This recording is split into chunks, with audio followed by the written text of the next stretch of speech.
The expectations are always high for the NBA's Christmas Day games, and the schedule makers have an unenviable task in deciding which ones will be relevant with more than half the regular season left.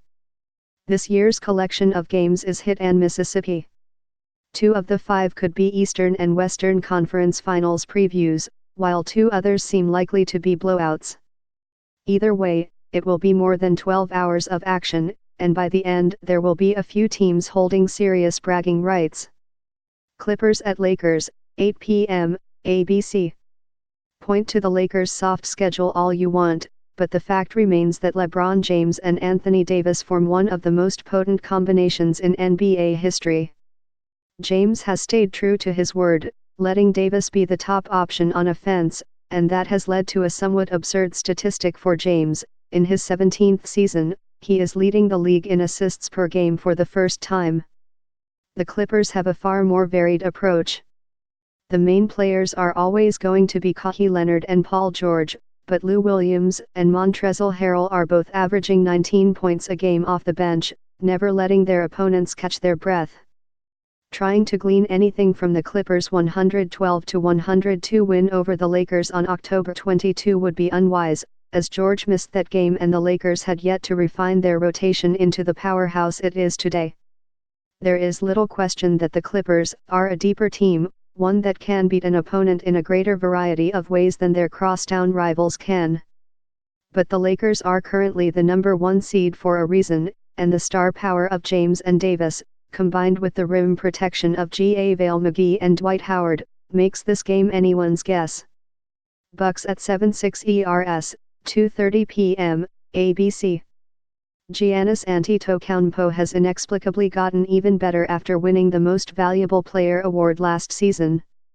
He is averaging career highs in points, 31, rebounds, 12.9, and three-point percentage, 34.2% on May 1st attempts a game, and he has Milwaukee on track to finish with the top seed in the Eastern Conference for a second consecutive season.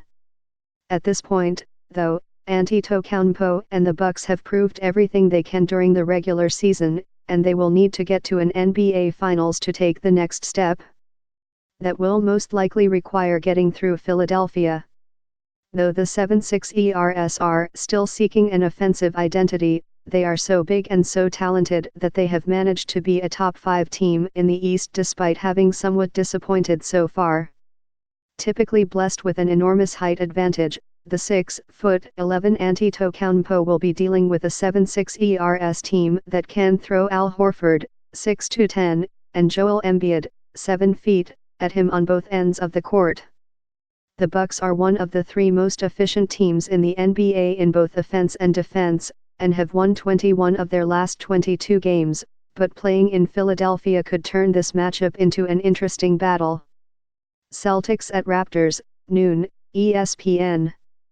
Boston lost Kyrie Irving and Al Horford in the off-season, and Toronto lost Kawhi Leonard and Danny Green. Yet in terms of regular season success, neither team has seen a drop-off. The Celtics have 3 more wins through 27 games than they did last year, while the Raptors are only 1 win off last year's pace. How has that worked? For Boston, it has been about sharing the load. The trio of Jason Tatum, Jaylen Brown, and Kemba Walker, who effectively replaced Irving, have combined to average 64 points, 18.2 rebounds and 10.6 assists a game, which has helped offset the time Gordon Hayward has lost to injury. For Toronto, a major leap in productivity from both Pascal Siakam and Fred VanVleet, with the continued excellence of Kyle Lowry, has created a well-balanced team that has not yet seemed to miss Leonard. This, however, is a game in which Toronto could use a superstar. Siakam is out with a groin injury, VanVleet's health is unclear, and Marc Gasol could be out for several weeks with a severe hamstring injury.